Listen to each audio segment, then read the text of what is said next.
Hello అండి, నమస్తే.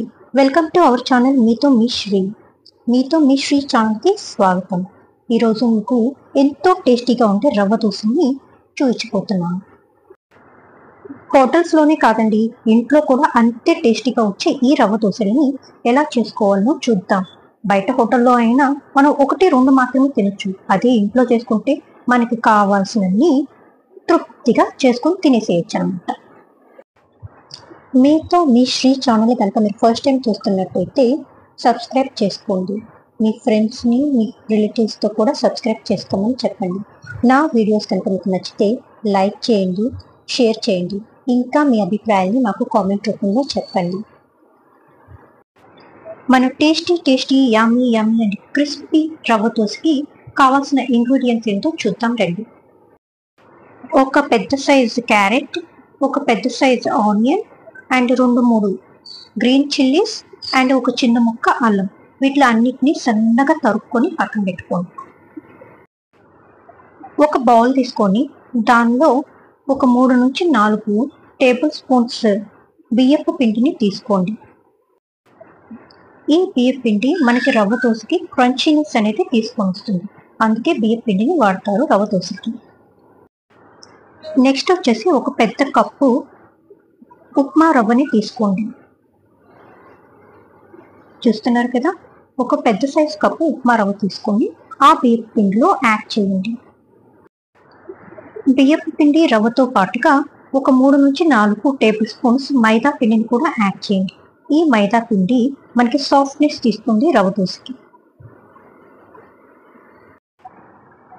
Next ఒక చిన్న టీ స్పూన్ బేకింగ్ సోడా అనేది యాడ్ చేయండి. దీనివల్ల మనకి క్రంచీనెస్ అనేది వస్తుంది అనమాట దోశకి. అండ్ ఇంకా మనం ఇందాక తరిగి పెట్టుకున్న పచ్చిమిర్చి, అల్లము, ఆనియన్స్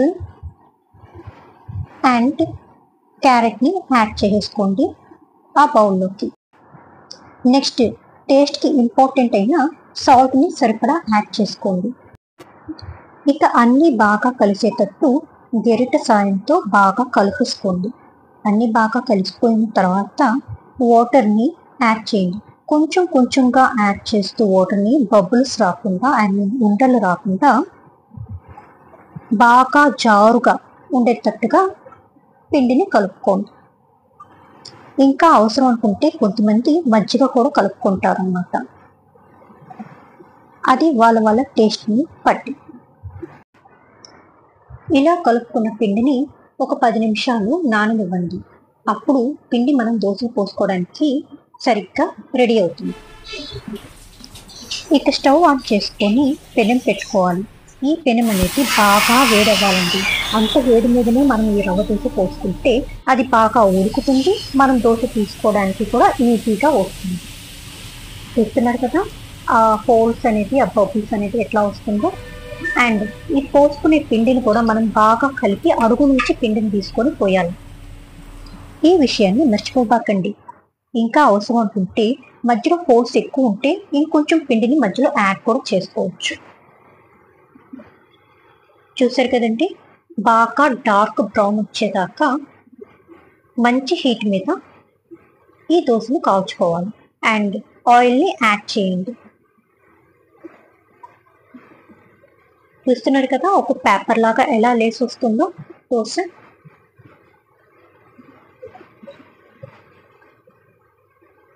ఇలా జాగ్రత్తగా మనం పెనం మీద నుంచి దోశ తీసుకోవాలి. అంతేనండి, మన రవ్వ దోశ రెడీ. దీనికి కొబ్బరి చట్నీ, ఎర్రకారం, ఇంకా అవసరం ఉంటుంటే సాంబార్తో కూడా టేస్ట్ చేస్తే ఉంటుంది కదా, సూపర్గా ఉంటుంది. మీరు కూడా టేస్ట్ చేయండి అండ్ ఎలా వచ్చిందనేది నాకు కామెంట్ రూపంలో చెప్పండి. ఇంకా మళ్ళీ గుర్తు చేస్తున్నాను, నా ఛానల్ని సబ్స్క్రైబ్ చేసుకోవడం మర్చిపోకండి. అండ్ లైక్ చేయండి, నచ్చితే కామెంట్ చేయండి మీ అభిప్రాయాలను. ఇంకా మీ ఫ్రెండ్స్తోనూ రిలేటివ్స్తోనూ కూడా సబ్స్క్రైబ్ చేయించండి. మీ సబ్స్క్రిప్షన్ అనేది నాకు చాలా important. And thanks for watching.